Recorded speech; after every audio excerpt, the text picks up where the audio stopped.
रायगढ़ एक ऐसा किला जहाँ केवल पत्थर नहीं, इतिहास की सांसें बसती है। जहाँ हर कदम पर कोई न कोई कहानी और हर पत्थर पर एक प्रतिज्ञा छपी है। रायगढ़ की इस पवित्र भूमि पर जब कोई शिव भक्त अपना माथा टेकता है तो उसे लगता है अब मेरे जन्म का सार्थक ही हो गया। हर साल लाखों शिव भक्त इसी भाव के साथ रायगढ़ की चढ़ाई चढ़ते हैं और पहुंचते हैं उस स्थान पर जहां इतिहास ने अंतिम बार शिवराय को सांस लेते देखा था। अप्रैल 1680 छत्रपति शिवाजी महाराज ने यही इसी भूमि पर अपना अंतिम श्वास लिया। उनके पार्थिव शरीर का अंतिम संस्कार उनके पुत्र राजाराम महाराज ने स्वयं किया। शिवराय की रक्षा और अस्थियां जगदीश्वर मंदिर के पास दफनाई गई। वहां एक पत्थरों का चौथरा भी बनाया गया।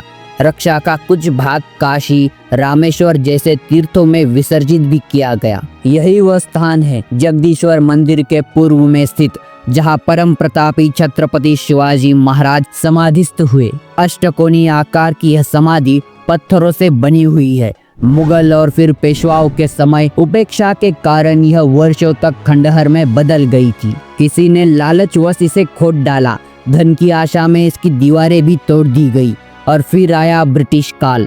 188 सालों बाद अंग्रेजों ने रायगढ़ पर जाना ही बंद करवा दिया।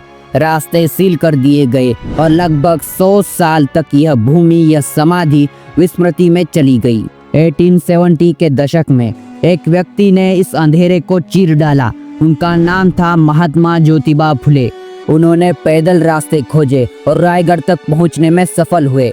वहां उन्हें दिखाई दी शिवराय की समाधि। फुले ने इस समाधि को फिर से इतिहास के उजाले में लाने का बीड़ा उठाया। उसके बाद लोगों का आना जाना शुरू हुआ, यहाँ तक कि अंग्रेज अधिकारी भी आने लगे। 1883 में जेम्स डगलस ने अपनी किताब अ बुक ऑफ बॉम्बे के पेज नंबर 433 पर इस समाधि की दुर्दशा का उल्लेख किया है और इसके लिए दोषी ठहराया गया छत्रपति शिवाजी महाराज के वंशजों और पेशवाओं की उपेक्षा को। महात्मा फुले ने समाधि के जीर्णोद्धार के लिए जनजागृति शुरू की, निधि एकत्र की और फिर 1895 में लोकमान्य तिलक सामने आए।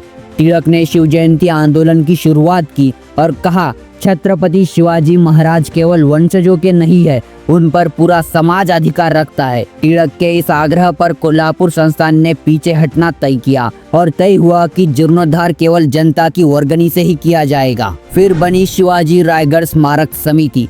ब्रिटिश सरकार के सहयोग से जीर्णोद्धार कार्य शुरू हुआ।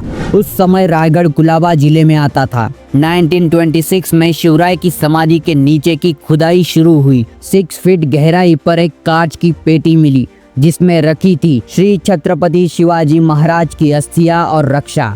वह उपस्थित ब्रिटिश अधिकारी ने कुलाबा को पत्र भेजा। पूरे महाराष्ट्र को झकझोरने वाली यह खबर थी। उसी समय समाधि में एक और खोपड़ी मिली। पहले सोचा गया कि यह कुत्ते की है, लेकिन कहा जाता है कि फॉरेंसिक रिपोर्ट से पता चला वह एक उदबिलाव यानी पान मांजर की थी। शिवकाल के बाद शायद किसी छिद्र से वह अंदर गया और वहां फंसकर मर गया। शिवराय की यह पवित्र रक्षा कई लोगों ने अपने पास रखी, क्योंकि यह केवल अस्थियां नहीं थी, यह श्रद्धा थी, एक प्रतीक हमारे पूर्वजों का तेज थी। महाड़ के महादेव वड़के, लेखक गोनी दांडेकर और कोल्हापुर के राजमहल तक शिव रक्षा के अंश पहुँचे। कुछ वर्षों में समाधि का कार्य पूर्ण हुआ। मूल अष्टकोणी चौथरे के ऊपर एक छोटा लेकिन सुबक अष्टकोणी चौथरा बनाया गया। चारों तरफ जालीदार रेलिंग, बीच में एक भव्य अष्टकोणी छत्र और उसी के बीच अष्टधातु से बनी शिवराय की प्रतिमा। अष्टकोणी मुद्रा, अष्टप्रधान मंडल, अष्टदिशाओं में नेतृत्व। शिवराय की समाधि भी अष्टकोणी होना एक अद्भुत दिव्य संयोग है। एक शिव का दूसरे शिव के समक्ष खड़ा यह स्मारक केवल एक समाधि नहीं, एक चेतना है जो आज भी हमें याद दिलाती है कि इतिहास मिटता नहीं, वो पुनः जी उठता है जब उसे श्रद्धा से नमन किया जाता है।